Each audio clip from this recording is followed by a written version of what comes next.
Pessoal, não vamos esquecer de acionar o sino. Olá, combatentes do Canote da Guerra.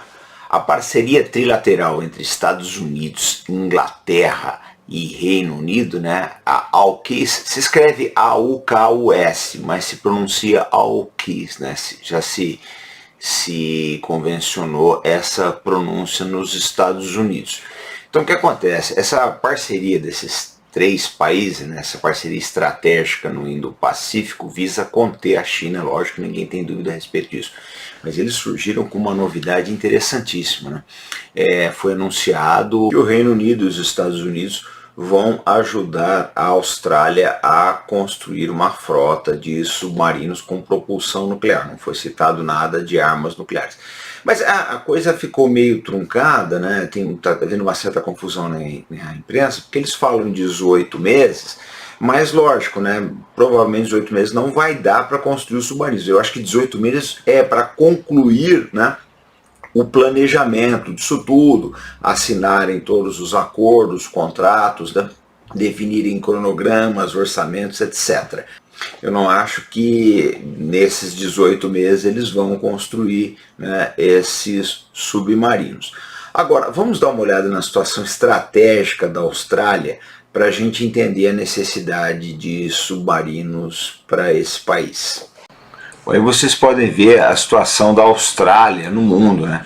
Então ela tem costa para dois oceanos, né? O Índico e o Pacífico. E lógico, na Segunda Guerra Mundial, a Austrália enfrentou um problema muito sério, porque ela quase foi isolada pelos japoneses, né? Aliás, essa batalha de Mar de Coral entre a marinha japonesa e a marinha americana visava exatamente isolar a Austrália, né? Os japoneses chegaram a bombardear Darwin, né?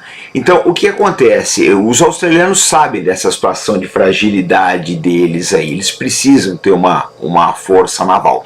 E por outro lado, uma flotilha de submarinos de longo alcance, que é o caso dos submarinos nucleares, eles podem, né, colaborar aí para interromper as comunicações navais chinesas, de maneira que a gente entende que uma força de submarinos nucleares seria extremamente bem-vinda para a marinha australiana. Bom, só para vocês terem uma ideia, dos cerca de 470 submarinos que estão em serviço, né, no mundo inteiro, metade está operando na região do Indo-Pacífico, ou seja, aquela região é importantíssima aí, né, para a economia e o tráfego marítimo de não só dos países da região, mas países que nem o Brasil, por exemplo, que tem interesses comerciais com diversos países daquela região do mundo.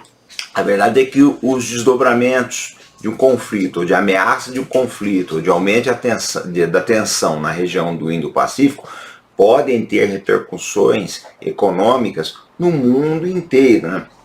Principalmente aí nos países que dependem mais aí de exportação para a China, como é o caso do nosso Brasil. Agora, é interessante para o governo Biden dar essa demonstração no momento que o mundo inteiro começa a questionar o comprometimento americano em virtude do desastre que foi a retirada do Afeganistão. Foi uma atacada muito boa do governo Biden, essa que é a realidade, tá? Se ele conseguir efetivamente terminar esse plano aí, foi uma excelente jogada, gaivota azul para ele, não temos dúvida. Quem não deve estar muito contente com isso é a França do Emmanuel Macron. Por quê?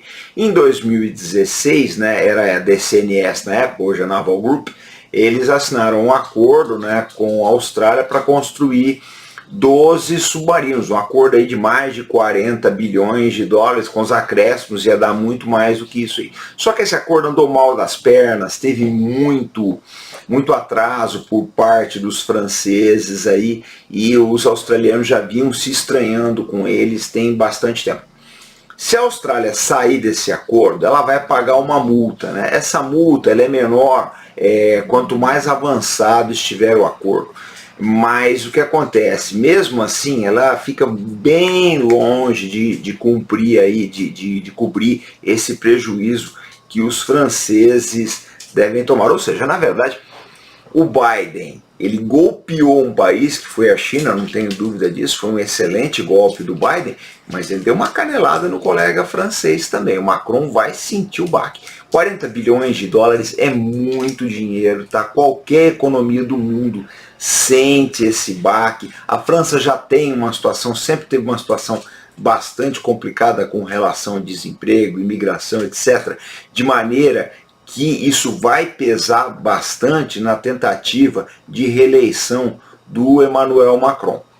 Quanto ao cenário internacional, o cenário do Pacífico, voltando para o Pacífico, nós temos algumas dúvidas a respeito. Bom, que foi uma jogada excelente dos Estados Unidos, da Inglaterra, da Austrália, eu não tenho a menor dúvida disso.